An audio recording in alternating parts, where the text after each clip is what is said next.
Hola amigos y amigas, ¿cómo están? Pues hoy me acabo de acordar que hoy es 7 de diciembre y hace 80 años ocurrió el famoso ataque de Pearl Harbor en las épocas del siglo pasado de la Segunda Guerra Mundial, hecho que ocurrió en Honolulu, Hawái, en Estados Unidos, ese día 7 de diciembre de 1941.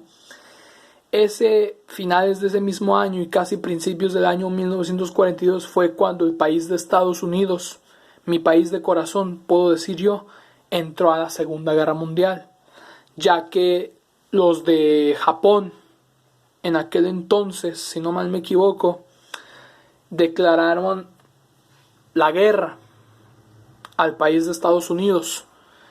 Entonces ellos lanzaron unos ataques hacia esa base aérea que se encontraba en Pearl Harbor, que está en Honolulu, en el estado de Hawái. Entonces, si no me recuerdo, esto comenzó muy de mañana, como a las 7, 8, 9 de la mañana, yo creo por ahí muy temprano comenzó. Entonces empezaron a bombardear, hubo explosiones, ataques, creo que hasta con bombas y granaderos ahí empezaron a atacar. Alguna que otra gente falleció en ese ataque y algunos resultaron ya gravemente heridos. El presidente de aquel entonces, Franklin Delano Roosevelt, que en paz descanse, se había enterado de este hecho atroz y ya él dijo que Estados Unidos corría peligro y que ellos de inmediato ya necesitaban entrar a la guerra por este ataque. Y ahí fue cuando Japón le declaró la guerra, cuando Estados Unidos le declaró la guerra a Japón. Ya después fue cuando ya Estados Unidos le declaró la guerra a Japón por este hecho de lo del ataque a Pearl Harbor. Pero ya después ahí me doy cuenta que Japón no estaba solo después de todo. Después de todo, Japón nunca estuvo solo. Fue cuando, en ese entonces el emperador era Hirohito, se puede decir así. Muchos años después llegó Hideki Toyo, que ese sí puedo decir que fue el peor ministro que tuvo Japón en aquella época. Entonces fue allí cuando ya llegó Adolf Hitler de los nazis de Alemania y Benito Mussolini de los fascistas de Italia.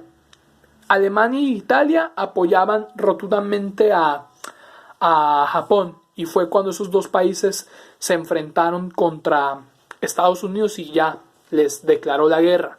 Alemania, Italia, Estados Unidos. Entonces ahí fue ya las consecuencias de lo de Pearl Harbor. La consecuencia fue que Estados Unidos le declaró la guerra a Japón y después Alemania e Italia le declararon la guerra a Estados Unidos. Fue precisamente ya cuando Estados Unidos entró a la Segunda Guerra Mundial para finales de 1941 o principios de 1942, cuando ya ellos, los americanos, entraron a la guerra. Y gracias a Dios, después de 4 años de estar en guerra, resultaron victoriosos ese 2 de septiembre de 1945, cuando ya la guerra ya había cumplido 6 años de su inicio en 1939. Ya habían ganado ellos, pero los americanos se pudieron vengar de los japoneses con lo de Hiroshima y con lo de Nagasaki. Bien, con este hecho yo puedo recordar que yo me siento pues no feliz, porque esto fue algo muy feo lo de Pearl Harbor, pero sí para algunos, que si algún soldado veterano que todavía viva de la guerra, que sigan vivos, ellos deben de recordar esa época como un momento turbio, doloroso, algo que a lo mejor los viejitos vivieron en aquella época, que eran jóvenes pero ya ahorita son adultos, pero sí lo vivieron en carne propia y en ojos. Es lo que puedo decir. Y yo es lo único que puedo decir. Gracias por ver este video. Suscríbete, dale like y comparte con tus amigos para que tú piques en la campana y tú picas a la campana y ahí te van a llegar mis siguientes notificaciones. Gracias por ver este video. Muchísimas gracias y Dios te bendiga. Gracias.